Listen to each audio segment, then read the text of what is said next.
नमस्कार, मी मुकेश. महाराष्ट्र माझामध्ये आपलं सर्वांचं मनपूर्वक स्वागत. दर्शको, मी पुन्हा एकदा चंद्रभागा नदीवरती असलेल्या दगडी पुलावरती आलोय. आज या पावसाळ्यामध्ये तिसऱ्यांदा हा दगडी पूल त्या ठिकाणी पाण्याखाली गेल्याचं चित्र तुम्ही महाराष्ट्र माझाच्या माध्यमातून बघू शकताय. खरं तर या पावसाळ्यामध्ये अगदी उजनी जवळपास 70% त्या ठिकाणी भरल्यानंतर या चंद्रभागा नदीपणे त्या ठिकाणी पाणी सोडलं आहे. आणि त्या ठिकाणी जर तुम्ही आता बघितलं तर पूर्णपणे दगडी पूल त्या ठिकाणी पाण्याखाली गेलाय.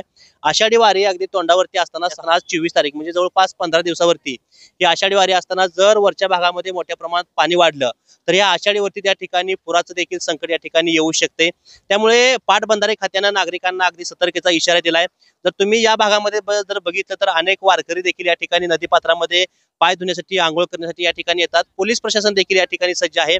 खरं तर प्रामुख्याने सातत्याने सूचना दिल्या जातात की वारकऱ्यांनी आतमध्ये येऊ नये अशा पद्धतीने सूचना, आणि या ठिकाणी एक टीम देखील त्यांची या ठिकाणी उपस्थित आहे. त्यामुळे जर या ठिकाणी जर पाणी मोठ्या प्रमाणात जर वाढलं तर त्या ठिकाणी हा पंढरपूरच्या येणाऱ्या वारीसाठी त्या ठिकाणी मोठं संकट असू शकते. वारकऱ्यांनी देखील या ठिकाणी याची काळजी घेतली पाहिजे. जर थोडक्यात सांगायचं झालं तर उजनी आणि वीर धरणातून सोडण्यात येणारं पाणी हे आज मंगळवारी त्या ठिकाणी मोठ्या प्रमाणात सोडल्यामुळं या नदीपात्रात असलेले अनेक बंधारे त्या ठिकाणी पाण्याखाली जाण्याची शक्यता आहे. आणि आता तुम्ही माझ्या पाठीमागे जर बघितला तर दगडी पूल देखील त्या ठिकाणी पाण्याखाली गेला आहे. त्यामुळे नदीकाठच्या लोकांना त्या ठिकाणी प्रशासनानं सतर्कतेचा इशारा देखील त्या ठिकाणी पाटबंधारे विभागाने दिला आहे. पंढरपूर क्षेत्रातील वाळवंटातील देखील मंदिर जर तुम्ही बघितली तर ते मंदिर देखील त्या ठिकाणी पाण्याखाली गेले चित्र या ठिकाणी बघायला मिळते. काही दिवसापासून नीरा व भीमा खोऱ्यात मोठ्या प्रमाणात पाऊस झाला आहे. त्यामुळे वीर धरणातून नीरा नदीपात्रात 6537 क्युसेकचा इतका विसर्ग देखील सुरू आहे. त्याच वेळी उजनी धरणातून भीमा नदीपात्रामध्ये 31,600 क्युसेक इतका विसर्ग देखील या ठिकाणी सुरू आहे. आज जर या भीमा नदीपात्रात जर तुम्ही बघितलं तर 31,600 क्युसेकचा एवढा विसर्ग त्या ठिकाणी धरणातून या ठिकाणी सोडण्यात आलाय.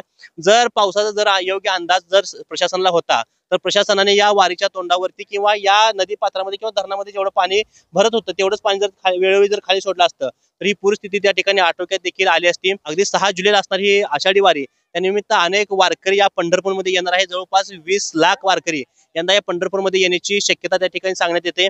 आणि त्याच पद्धतीने जर पूर या नदीपात्रामध्ये आला तर त्या ठिकाणी वारकऱ्यांना नाहक त्रास किंवा या प्रशासनावर देखील त्या ठिकाणी मोठ्या प्रमाणावर ताण येण्याची शक्यता या ठिकाणी वर्तवण्यात येते.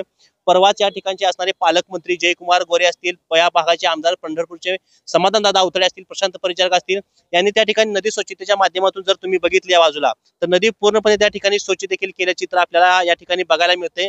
त्यामुळं प्रशासन त्या ठिकाणी अतिशय सज्ज सतर्क असल्याचं त्या ठिकाणी आपल्याला माहिती देखील या ठिकाणी मिळते. परंतु वारकऱ्यांनी देखील याची काळजी घेतली पाहिजे. सर्वात महत्त्वाचं म्हणजे नदीपात्रामध्ये येताना वारकऱ्यांनी प्रशासनाच्या सूचनांचं पालन केलं पाहिजे. खरं तर हा विसर्ग जर आज अजून देखील संध्याकाळपर्यंत वाढला तर या नदीपात्रात असणारे अनेक बंधारे देखील त्या ठिकाणी पाण्याखाली जाण्याची दाट शक्यता आहे.